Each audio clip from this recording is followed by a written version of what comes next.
So, but it's very cool because the sound it gives is very analog. It's really cool. And I have a machine here. Actually, I've never really had the time to really discover how it works, but I used to plug in a lot for samples and loops and everything. It's very cool to cut samples, and it's definitely something that you should check out. You can do live drums on this thing. I've seen it working live, and I've tried it out in the shop, but I never had the time to really do it here.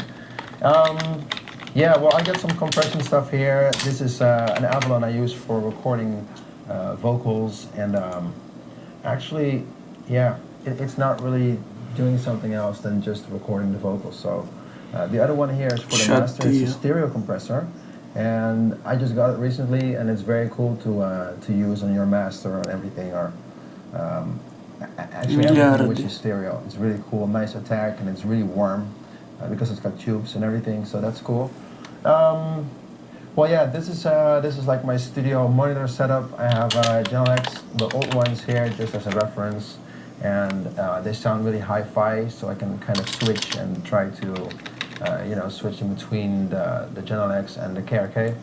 The other ones are KRK VXT8s, and this is one of the bigger series from KRK.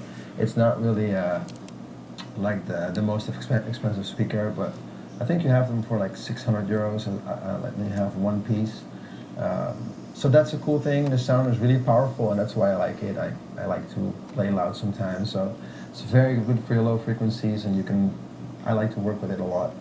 Then I have the monitor control here. I know a lot of people ask me what kind of stuff it is, and it's called Dangerous Monitor Control. And the cool thing is you can switch in between monitors from the KRK to the Genelec with just one click, and you can add a subwoofer on it. And that's something that I really like, because sometimes you want to mix with the low frequencies, and sometimes you want to mix only with low frequencies so you can get your kick and bass right. So that's the thing, and that's why I try to use the sub function a lot. Also, you can mute left and right, and you can make your sound mono, and that's something that I really appreciate, because like the low frequencies, it's always like important to mix them mono instead of stereo. So everything under like 400 hertz, 300 hertz, depends on the track. I'll make it mono in the project, and that's why this thing is really nice to work with. So that one is called the Dangerous Monitor Control. Furthermore, I have the Apple screen. It's really basic, and I have like a MIDI setup here, and it's a very basic MIDI keyboard. And the rest of the studio is actually this. This is my Mascotti, and a lot of people know it probably from Toulouse. It started as an idea and as a joke actually, but it got pretty serious now after like 20 million views on YouTube, so that's funny. We have the Motu. It's like my sound card, and it's got 12 inputs and outputs. I don't know what I use it for, and I actually never use 12 outputs. The only thing I use it for is for the synth, like the Moog. I have to use it for the compressor to send it back and forth. I have an old Roland here, and I have the Mofo, and that's the only thing I use. So I use like 4 or 5 inputs, and that's it. Then I have the Access Virus here, and many people of you asked me how I made the Camorra sound or the Rocking High sound, and also the main part of the Seaman, which is out now on Tourum. That synth is also coming from this little thing here. They call it the Access Virus, and the cool thing is you can connect it as USB, so it's really it's easy to use, and you don't need all the stuff like to rewire and everything. Everything runs really smooth on the Access Virus, so really check it out. And yeah, this is it. This is actually my workspace here. So if you want, you can send me your questions to make sure you put it on Twitter, and you write like hashtag Ask Nicky, and then you write @Nicky Romero for something, and send your question, and I'll try to answer it here as good as possible. I'll be running through some master stuff and through some projects and everything. Just let me know what you want to know, and if you have any particular questions about mixing, maybe about, I don't know, you want to know something about compression or something, anything you want to know, like I can try to give you an answer here on my production side. So make sure you tweet @Nicky Romero, hashtag Ask Nicky, and I'll try to answer you as quick as possible. So let's just run through the setup here.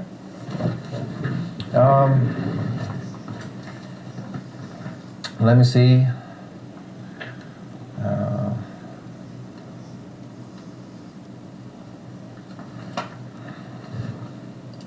So this should work.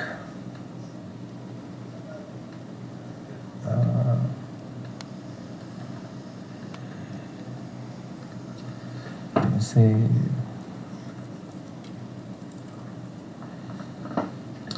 Okay, so here we have the project of, this one is called Hot Right Now.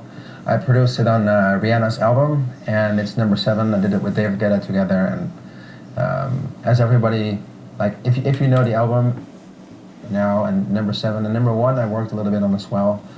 First of the One Way, and this one is Right Now. I have the project here, so if you don't know the track, you can listen it on our album. It's number 7, Right Now, and the full project and the full thing is on here on my computer, so we can run through some stuff and some instruments. Actually, this track is really easy and really basic. It's not really something special, and I think it's more about the hook than about the technique in this track. The vocals here are still Neo's vocals, as he was one of the first that wrote the hook, and like he sung it for the first time, and we recorded that version. So I have the Neo vocals here. So if you think it sounds different, that's right, because this is Neo.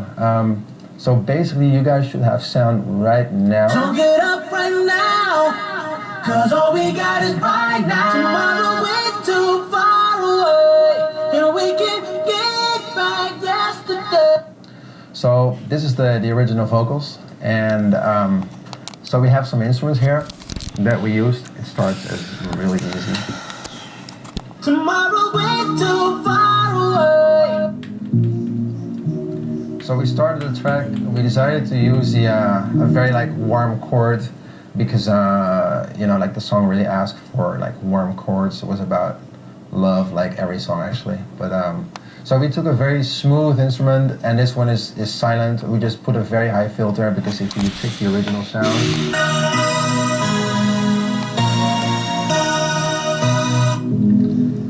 So this is the sound filtered, and then we're gonna go to the drop.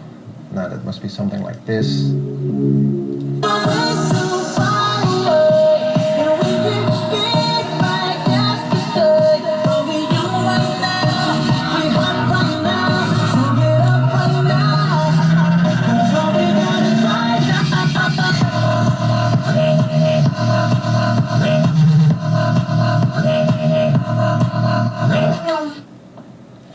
Right, so this is the drop, and if I'm gonna, I'll show you some elements here that I used for this track that we have. I'll just solo them sound by sound so you can listen to what it's built of.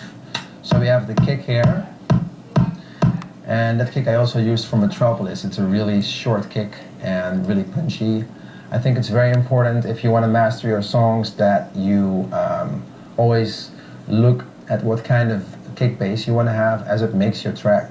I think it's very important to have a small kick when you want to use a long bass, or you want to use a long kick and a small bass. Like, it's very important to always make sure that, you know, like nothing works against each other. Like if you would have a too long kick drum and a bass at the same time, then it's not gonna work your master. It's gonna sound blurry and everything. It's something that I learned, and as long as I'm producing now, and I'm using it every day, just like deodorant, to make sure that your bass and your kick drum always sounds right to each other. So a very short kick drum.